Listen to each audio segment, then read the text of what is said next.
This is from CBSSports.com. Top, they call it retread head coaches. We'll say head coaches that have experience that are now in coordinator positions.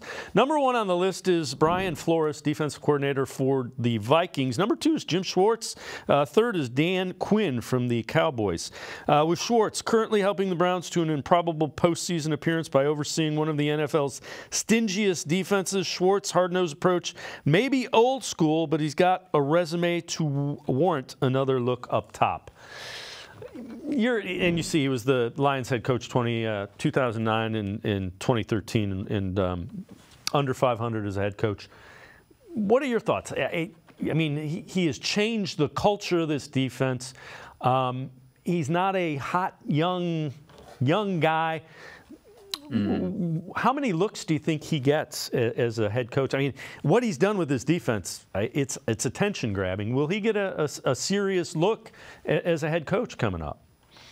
That's the thing. I believe that he's going to get plenty of interviews because how that defense has been playing this year warrants those head coaching interviews. And I'm not saying that he's going to bomb those interviews or anything like that. He'll probably do well in those interviews, right? He's already been a head coach. He's got that experience. He's able to talk about, okay, what has he learned since the last time he's been a head coach over 10 years? And very clearly this year, he has a great understanding of where the league is, how to stop it. And any of these teams that are looking for more of, you mentioned it, and that article mentioned it, that kind of like old school approach and more defensive-minded approach, they're going to seriously consider Jim Schwartz. But I don't know if there's a team that's going to allow him to be their head coach or hire him ultimately as their head coach, just because there are so many of those young guys. And I wonder if these owners, these general managers just get enamored with the guys who have not been there yet. These younger, but these guys who are, it's crazy, like late 30s. We're seeing a huge wave in these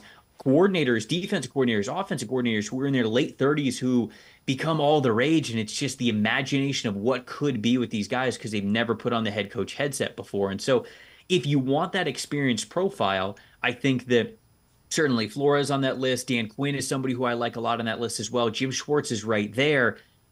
I just don't know if a team's actually going to do it. I think it depends on how many head coach vacancies there are. The more there are, the more that plays into his favor. He'll definitely get some interviews, but I'm not so sure how serious those are going to be if he's going up against the younger generation of coaches that are coming up, which is something that it's not his fault at all, but it's just kind of the reality of what we've seen from the latest head coaching cycles over the last couple of years. So Schwartz was asked about potential head coaching openings earlier today.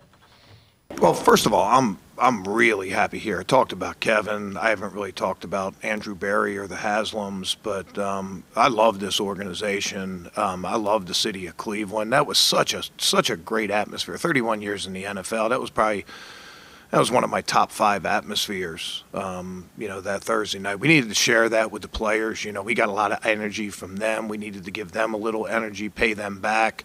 Not many chances you have to be able to clinch at home. So. All that, but I'd say this: like in any job that you do, you always aspire to the top of that profession, and I'm no different there. Yeah, and I'm with you, Trevor.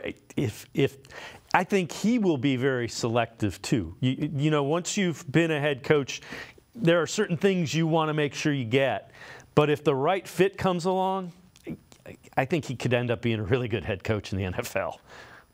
No, I agree with you. I think that, again, having that previous head coaching experience, having the last decade of learning kind of, all right, I'm reflecting on what worked, what didn't. And very clearly he has come back to the fold as a guy who understands where the modern game is. It's not just like he's this old school head coach who's maybe set in his ways or has a throwback style. No, he's been around the block clearly, but that has yielded a great understanding of where the modern game is. We've seen that over the last couple of years with Raheem Morris as well, who was a head coach around the same time that Jim Schwartz was. He was with the Tampa Bay Buccaneers, and it didn't work out then. He's kind of been climbing the ladder ever since. And those are two guys with very similar timelines who might be in line to now get head coaching gigs. And so, yeah, he mentioned it. You aspire to be a head coach, the top of the food chain, if you will. But I also agree with you. I think that he's going to be decently selective because, man, over the last 10 years, not only has he grown himself, he's probably watched other situations where